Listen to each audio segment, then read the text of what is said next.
काय नाही, मी माझं सरळ भाग दुसरायचं चालू. हा 0 रुपयाला घेतलेले पिल्लू 36,000ला. 0 रुपयाला घेतलेले पिल्लू म्हणजे माझं मूळचं शेळीपालन आहे, माझं मूळचंच मेंढीपालन आहे. रानात चरून, लक्षात ठेवा, दुसऱ्याच्या रानातलं खाऊन मालकाला फायदाच फायदा देणारी प्राणी. सत्य घटना आहे. रान दुसऱ्याचं, जमीन दुसऱ्याची, खाद्य फुकटचं. खरं ते सांगतो.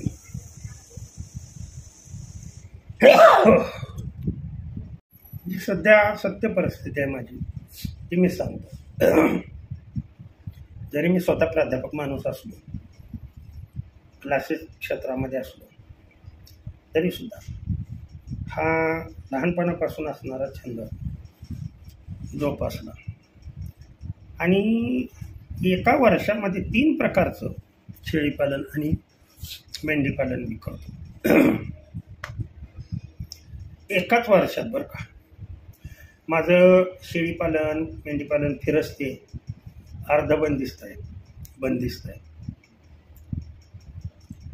तिन्ही प्रकारचं एका वर्षात तिन्ही प्रकारचं शेळीपालन मेंढीपालन मी करतो. तर मूळच्या मेंढ्या मूळच्या शेळ्या आहेतच. बंदिस्त शेळीपालन आणि मेंढीपालन माझं केव्हा असतं ते जर पाहायचं असेल तर तुम्ही आवर्जून आता तुम्ही या. म्हणजे 15 फेब्रुवारीच्या पुढे मार्च, एप्रिल, मे आणि जूनचे पहिले 15 दिवस, जून हे 4 महिने हे पूर्णपणे बंदिस्त मेंढीपालन शेळीपालन असतं. तिथून पुढे लक्षात ठेवा फिरस्ती म्हणजे एकही घास आम्ही खुराकाशिवाय शेळ्यांना मेंढ्यांना रानातला एकही घास आम्ही आमच्या स्वतःच्या रानातला टाकत नाही. पूर्णपणे आमच्या शेळ्या मेंढ्या जवळच असलेल्या रानामध्ये, रस्त्याकडे असलेल्या रानामध्ये चरून येतात. सकाळ संध्याकाळ चरून येतात. पण नियोजन आहे त्याचं. सकाळी 2 तास चारायच्या, दुपारी 2 तास चारायच्या. 2 तास खूप झालं.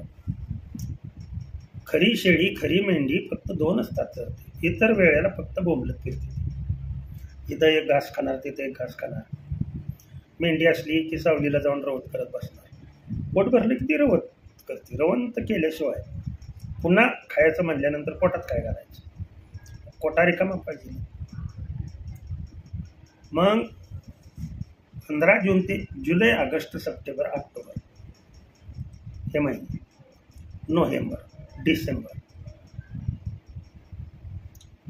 हे पूर्णपणे आमचं शेळीपालन जे असतं ते म्हणजे जुलै, ऑगस्ट, सप्टेंबर, ऑक्टोबर, नोव्हेंबर आणि डिसेंबर. किती महिने झाले? 6 महिने. 6 महिने झाले जवळ. म्हणजे पहिले 4 महिने आणि हे 6 आणि 4 किती झाले? 10. आणि फक्त 15 डिसेंबरपासून 15 जानेवारी ते 15 फेब्रुवारी हे 2च महिने अर्धबंदिस्त असतात. म्हणजे तासभर सोडायचा, बाकीच्या वेळेला चारा घरी घरगुती घालायचा. खुराक सकाळ संध्याकाळ रेग्युलर. कसा खुराक खातात ते मी दाखवलं व्हिडिओ. पिल्ले असू द्या, काही कुठलाही खर्च येत नाही, कोणताही खर्च येत नाही. खुराक सुद्धा तुम्हाला सांगतो मका केलेली असते. विकत फक्त आम्हाला आणावी लागते कपडे पेंट, बाकीचं विकत आणावं लागत नाही. सोयाबीन वगैरे सगळं घरचंच असतं. तुरी आम्ही रानात लावलेली असते पावसाळ्यामध्ये. नियोजनबद्ध पाहिजे. कुठला अमका चारा करा, तमका चारा करा, अहो चाऱ्यावारी आणि पुन्हा तुरीचं पुसकट विकत घ्या. कुठल्या देवाने सांगितलं? पावसाळ्यामध्ये जमीन महाराणाचे असेल तुमच्याकडं तर मटकी पेरा, फुलगा पेरा, त्यामध्ये मूग पेरा. येत आहे का लक्षात तुमच्या? तुरी पेरा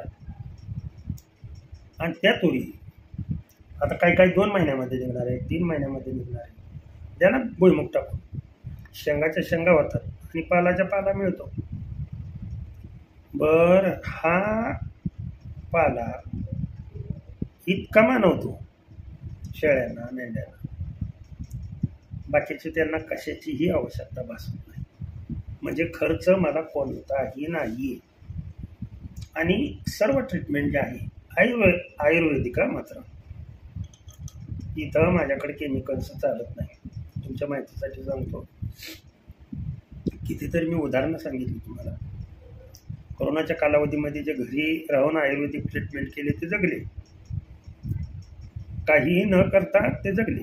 आणि जे ॲडमिट झाले ते कायमच ॲडमिट झाले, माघारी पुन्हा आले नाहीत. नव्हे त्यांची हाडंसुद्धा मिळाली नाहीत. तुम्ही चला केमिकल्सवर सांगणं हे माझं काम आहे. आयुर्वेद किती महत्त्वाचं आहे. बरं, आजारी पडायचा प्रश्नच येत नाही हो. तुम्ही सीझन टू सीझन जर त्याला फिरायला सोडलं आणि सगळ्या प्रकारच्या वनस्पती खाऊन जर ते तुमच्या अंगामध्ये कसे माहिती का, ही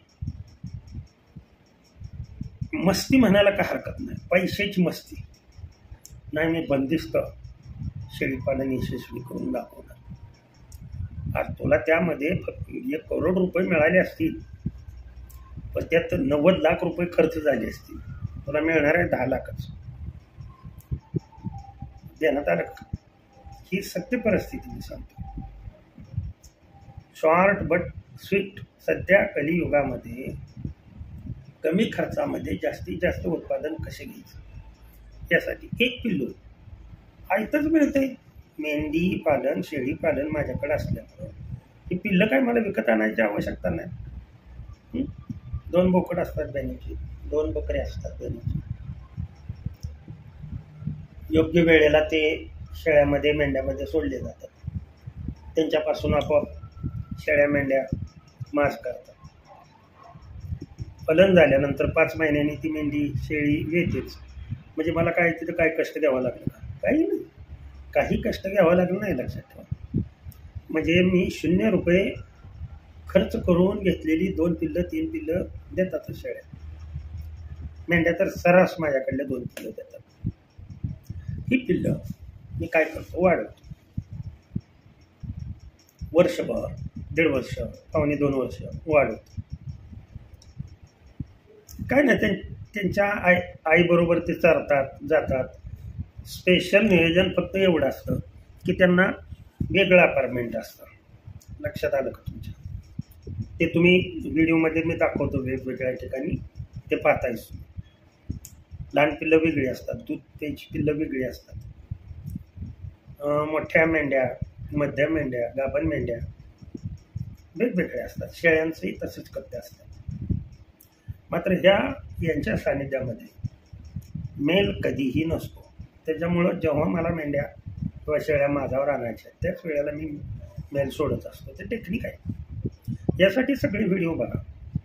तुम्ही चॅनलवरचा उगा 1-2 व्हिडिओ बघताय आणि कमेंट्स करताय, खूप छान माहिती दिली सर. अरे सगळे व्हिडिओ बघले, खूप छान. एवढंच नाही तर सगळंच छान आहे. तू सगळे व्हिडिओ बघ, कमेंट्स करायला काय हरकत नाही काय.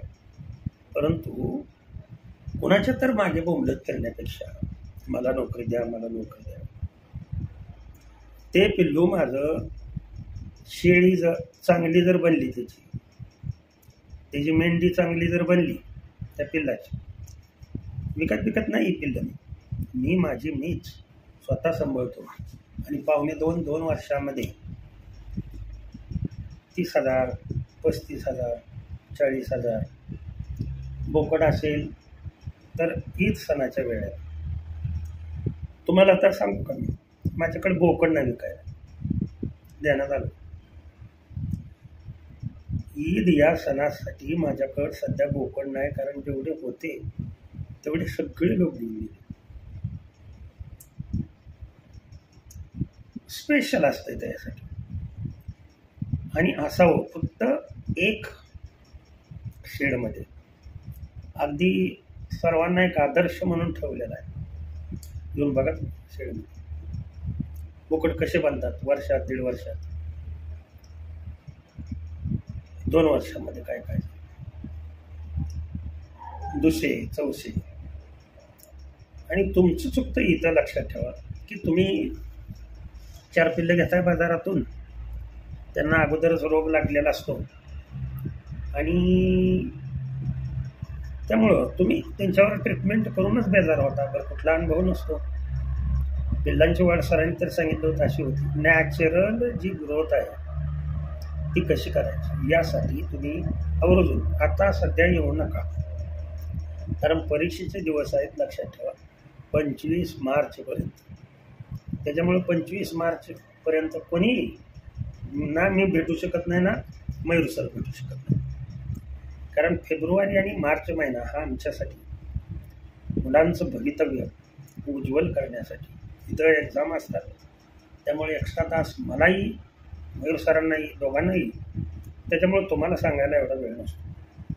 तुम्हाला यायचंच आहे एप्रिल मे मध्ये येऊन आवर्जून तुम्ही बघून जावं आमचं नियोजन कसं आहे. आलं का लक्षात? आणि बऱ्याच जणांच्या कमेंट्स बरं का मी अशा ऐकल्या, सर तुमची पिल्लं आणि तुमच्या शेळ्या किती खराब आहेत. मला ते माजवायचे नाही, माझावर आणायचे. पाटी असतील किंवा लावली असतील माझावर आल्या पाहिजे. तुम्ही माजवलं ते हां, बकरं आवर्जून, बकरं स्पेशलच आवर्जूनच त्याची तयारी असते लक्षात ठेवा. तसा बकरा जर असेल मस्ती करायच्या आतच 6 महिन्याच्या आतच तो 15,000 20,000 या रेंजने, म्हणजे 12,000च्या पुढं ते 20,000च्या आतमध्ये विकून टाकलेले असतात. मात्र लावर जे आहे किंवा फिमेल जे आहे ती आम्ही विकत नाही. किंवा तुमच्या माहितीसाठी सांगतो, समोरच्या घ्यायला आलेला आहे, सर मला 12 पिल्लं पाहिजे, अजिबात देत नाही. एक नाही तर 2 पिल्लू त्याला देतो, ती बी त्याची अवस्था, त्याची आवड, त्या क्षेत्रातलं ज्ञान हे बघून. कारण हा निर्माण केलेला क्रॉस ब्रीड लक्षात आलं का तुमच्या, की हे पुढं वाढलं पाहिजे आहे, हे पुढं टिकलं पाहिजे आहे. तुम्ही इथून माझ्याकडून घ्यायचं आणि पुढं नेऊन विकायचा किंवा कापायला द्यायचा, माझ्या ज्ञानाचा काय उपयोगच नाही. त्यामुळे फक्त पाळणाऱ्यासाठी माझ्याकडं माल असतो. आणि आम्ही लोक असे आवडीनं पाळणारे का पुढे विकणारे ते लगेच लक्षात येतं. त्याच्यामुळं माझ्याकडे पूर्णपणे क्रॉस ब्रीड मिळेल, वाढ होणारं मिळेल. तुम्हाला ते ब्रीडिंगसाठी सुद्धा तुम्ही ते ब्रीड वापरू शकता. तर बोलण्यासारखं भरपूर आहे. असंच तुम्ही प्रत्यक्षात येऊन पहा. असं व्हिडिओमध्ये सांगणे वगैरे योग्य मला वाटत नाही, परंतु दिस इज ओनली फॉर इन्फॉर्मेशन. बाळांनो मी असं करतोय, तुम्ही असं करावं. नोकरीसाठी जे धडपडत आहे त्याच्याऐवजी स्वतःचा बिझनेस करा. त्या बिझनेसमध्ये शेळीपालन, मेंढीपालन सर्वात श्रेष्ठ बिझनेस आहे. याच्यासारखा दुसरा कुठला बिझनेस नाही आहे. विचार करा, विचार करा, विचार करा. मात्र जगण्यासाठी, समाधान मिळवण्यासाठी. आलं का लक्षात? विचार करा. क्षणोक्षणी हाची करावा विचार, तरावया पार भवशी.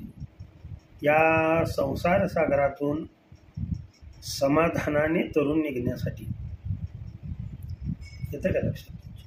अचूक विचार करा आणि योग्य तो निर्णय घ्या. ओके, नमस्कार.